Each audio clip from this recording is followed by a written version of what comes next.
When you manage procurement for multiple facilities, every order matters. But when it's for a hospital system, they matter even more. Grainger gets it and knows there's no time for managing multiple suppliers and no room for shipping delays. That's why Grainger offers millions of products in fast, dependable delivery, so you can keep your facility stocked, safe, and running smoothly. Call 1-800-GRAINGER, click Grainger.com, or just stop by. Grainger, for the ones who get it done. Today's tip from the injury law firm Greenberg and Betterman. Too many pedestrians lose themselves in their phones and have accidents when they walk. So don't do it. Greenberg and Betterman is here to help you. Contact gblawyers.com, that's gblawyers.com, and feel better. When did you guys feel that the spirit of hip-hop, at least the transformation of it, was slowly eroding? Like, what was your first moment? And I don't mean like when this guy rose to prominence or whatever, but like when I heard women referred to as bitches by NWA, I was like, something's about to happen. Something's different, because I had never heard Kane, KRS-One, Slick Rick, Heavy D, Fresh Prince. I never heard any of them refer to a woman as a bitch. Ladies and gentlemen, thank you for listening. Thank you for downloading. And thank you for subscribing to the latest edition of the 12 Kyle podcast. I'm 12 Kyle. Check this out. On this episode, what I'm going to talk about is who you calling a bitch. All right. The clip that you just heard was an excerpt from the QLS podcast. That's Questlove's podcast, one of my favorite podcasts. And on that particular episode, I think it was called Top Shelf 1988. So you can look it up. But on that episode in particular, Questlove had on as guests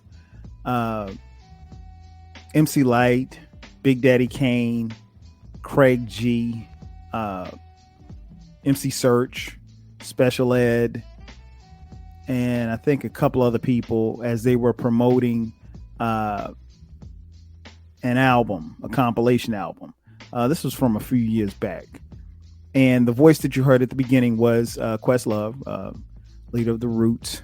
And then the second verse, the second voice that you heard was a young lady by the name of MC Lyte, who is, as you all know, hip hop royalty. So what happened was I was listening to this episode a couple of weeks ago, and they put it on kind of like as a retro. So it had been broadcast before, I want to say in 2018, I guess, but either I heard it and forgotten about it, or, I don't know, but they basically retweeted it out. And I was like, oh, I don't think I heard this one. So I actually listened to it. And when I heard her say that, it kind of made me pause for a second. One, because in essence, she called out NWA, but two, it made me think about, what she actually said. Did rap and then subsequently maybe some of our mindsets change when it was okay to use the word bitch? Now, I'll say this.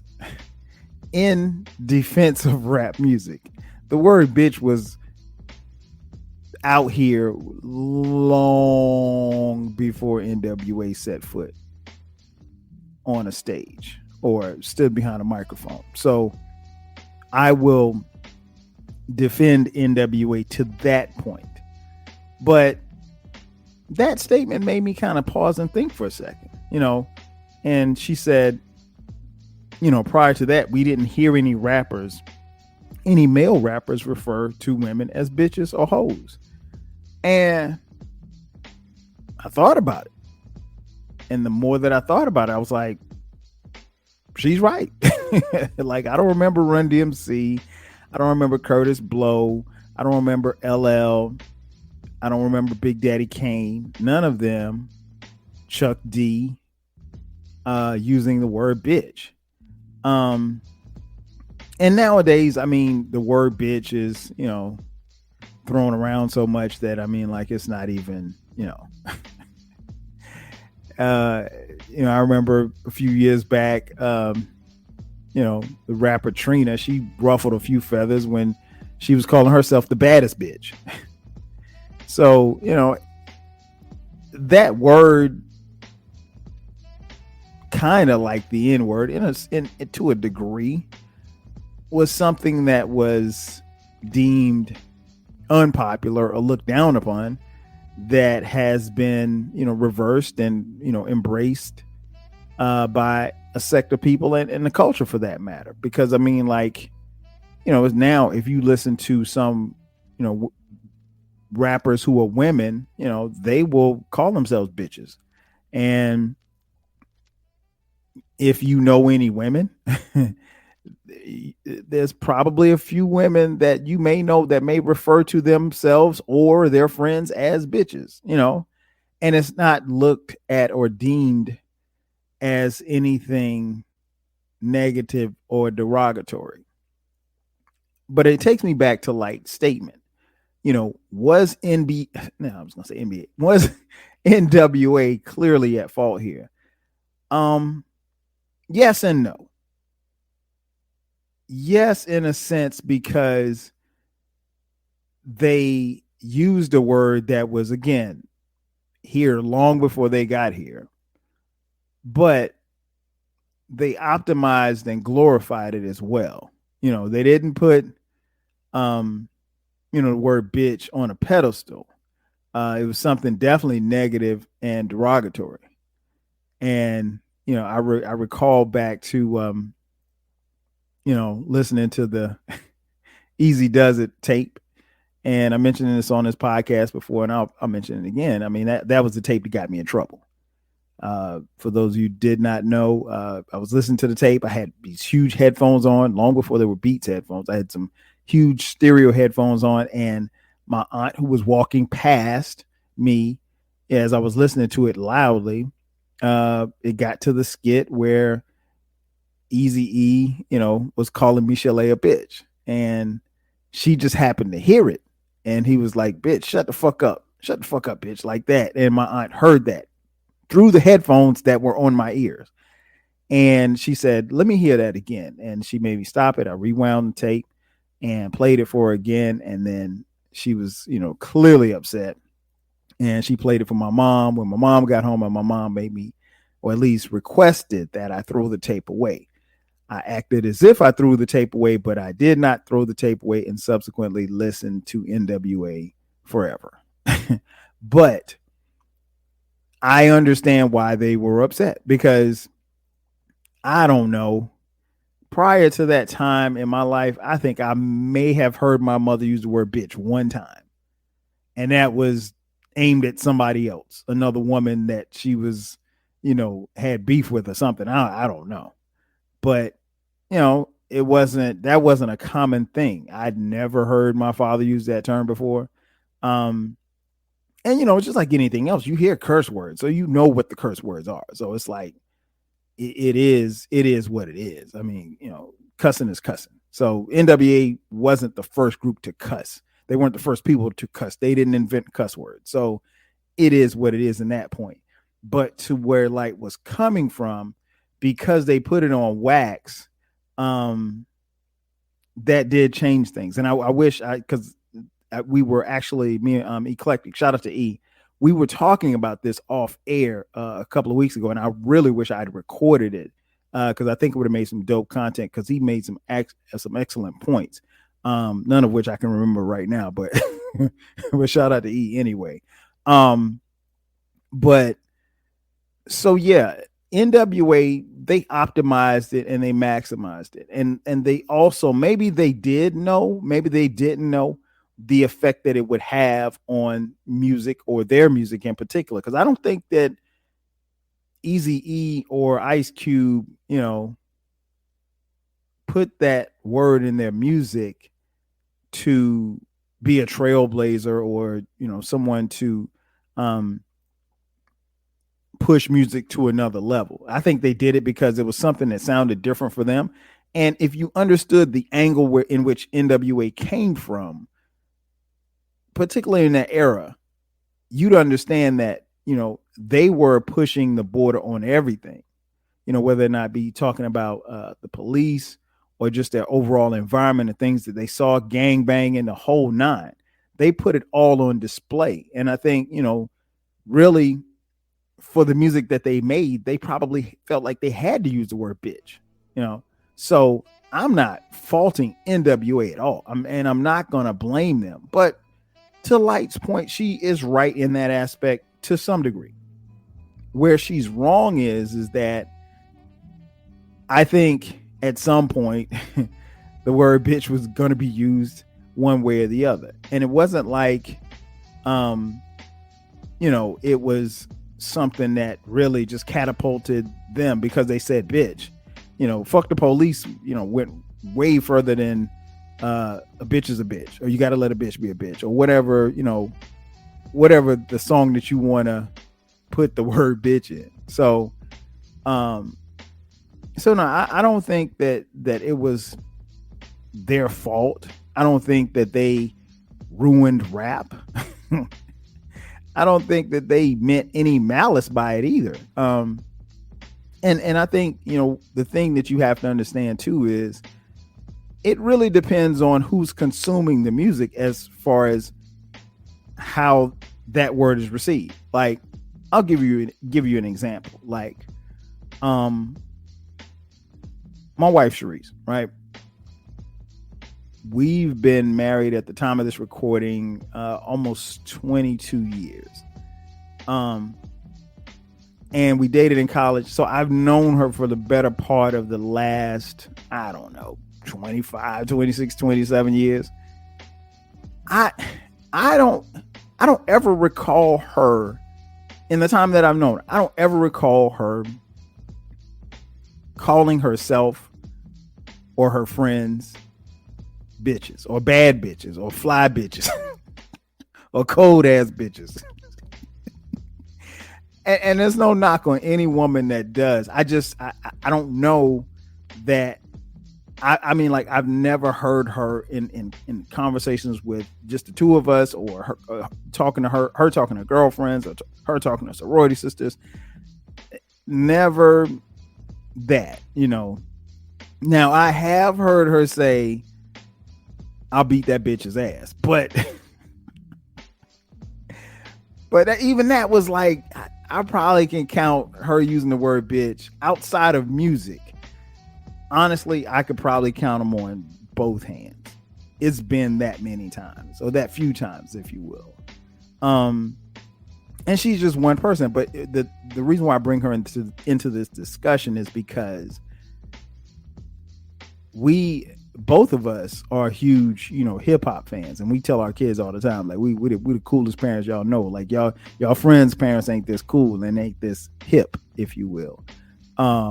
And they don't like when I use the word hip, but but anyway, but the thing about us is, like, I remember, like, one of the things we used to do, particularly when we were in college, we just get in the car and just ride. We get in the car and ride anywhere. We listen to music, and that was our thing. And a lot of times, like, for guys, particularly growing up in the era in which we came up in the 90s, for some girls, you couldn't put in your car and put NWA on.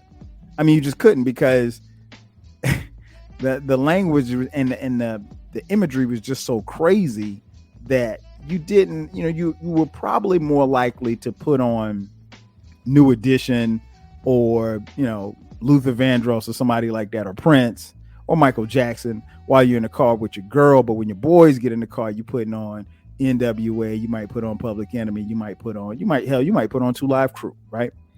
But here's the thing about us, was like, we were so great of friends early on, and I mean, still obviously to this day, but we would listen to everything. So, like, my music didn't change once she got in the car, and if I'm playing NWA or Ice Cube, she's right there rapping along, And so there was never any differentiation between the music. And I remember one day I asked her, I was like, we were riding and she was just rapping along the Ice Cube's lyrics. And I stopped the music and I asked her, and this was like 94, 95, somewhere around there. I was like, I was like, I never asked you, but are you offended by the lyrics or whatever like that? I said, like when they talk about bitches and hoes and this and that. And she stopped and she was like, no.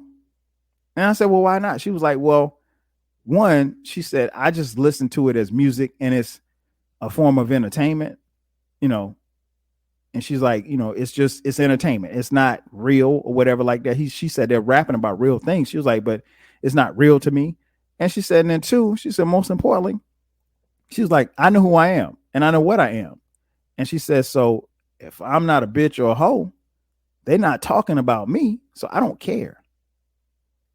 That made me stop and think like, wow, I never really thought about it from that perspective. So through my travels in life, I've come across, a lot of women who love hip hop.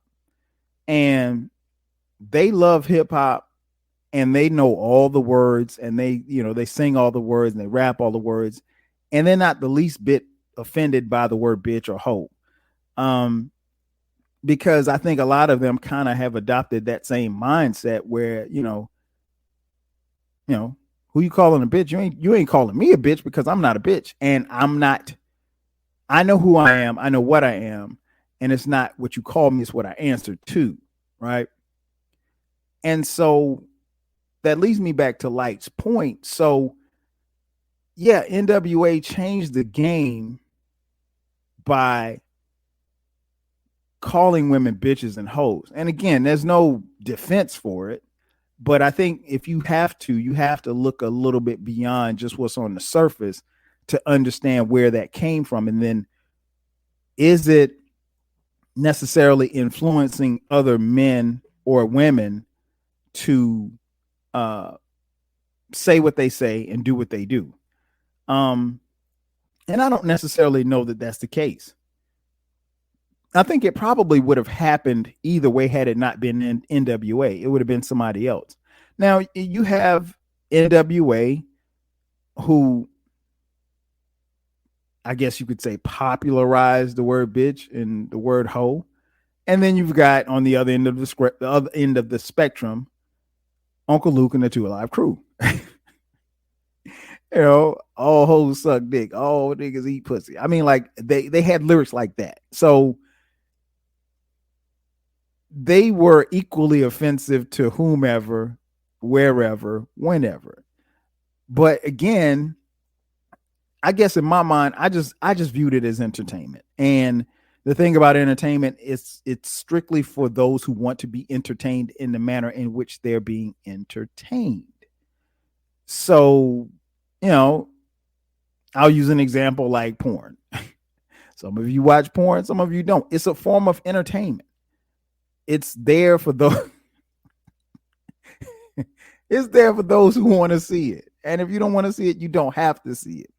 Same for this music. And, there was a huge push to, curb things and censor things as far as what you could and couldn't say in music. And, 2 Live Crew and Uncle Luke, they went to bat for that. And so they basically opened the doors for a lot of people. But going back to MC Light's point, and Queen Latifah famously said it in her song UNITY, who you calling a bitch? Well, it depends. It depends on how the word is being used and who the word is being directed to.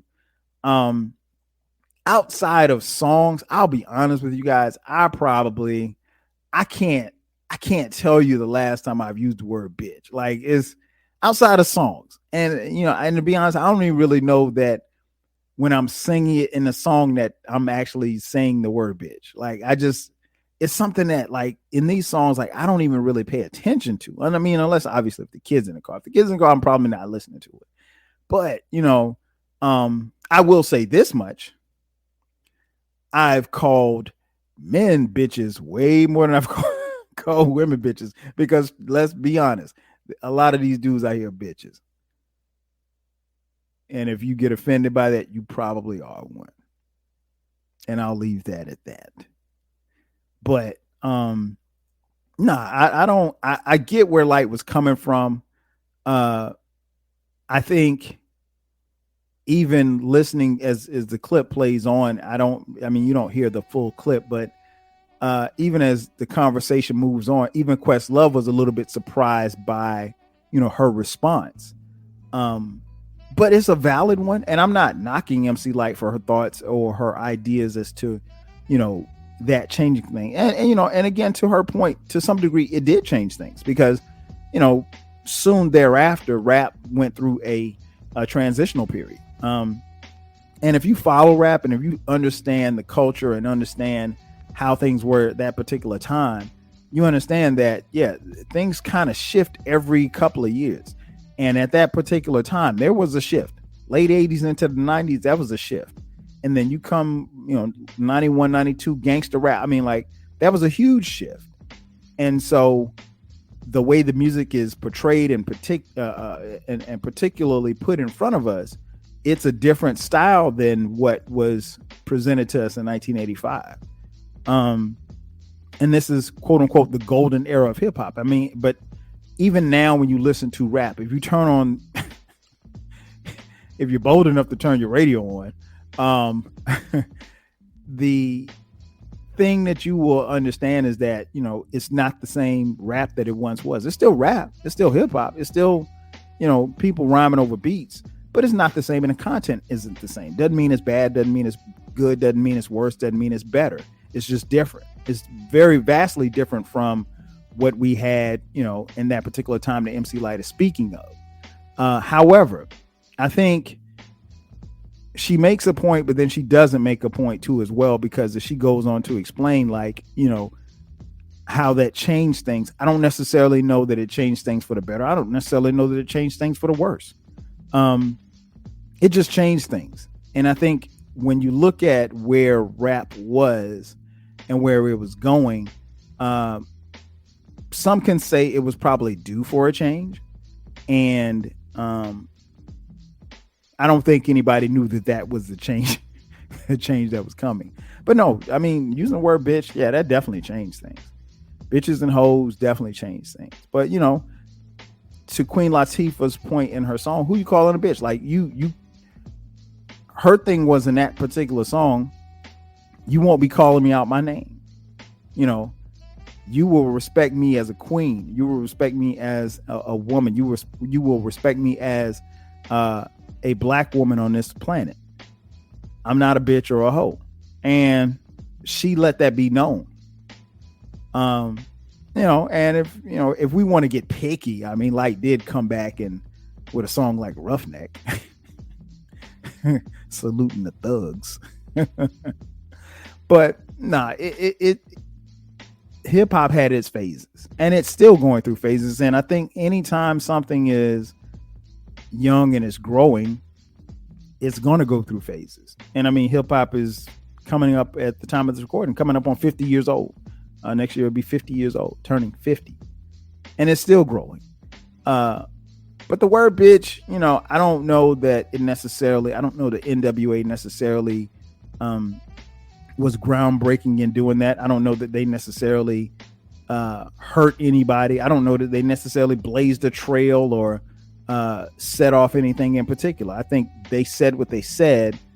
We kind of took it how we took it, and rap, was changing already. Just continue to change and grow. So, again, I don't think she's right. I don't think she's wrong either.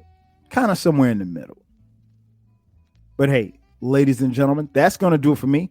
Thank you for checking out this edition of the 12 Kyle podcast. I'm your boy 12 Kyle. I'll catch you guys next time. 5. When you manage procurement for multiple facilities, every order matters. But when it's for a hospital system, they matter even more. Grainger gets it and knows there's no time for managing multiple suppliers and no room for shipping delays. That's why Grainger offers millions of products in fast, dependable delivery, so you can keep your facility stocked, safe, and running smoothly. Call 1-800-GRAINGER, click Grainger.com, or just stop by. Grainger, for the ones who get it done. When you manage procurement for multiple facilities, every order matters.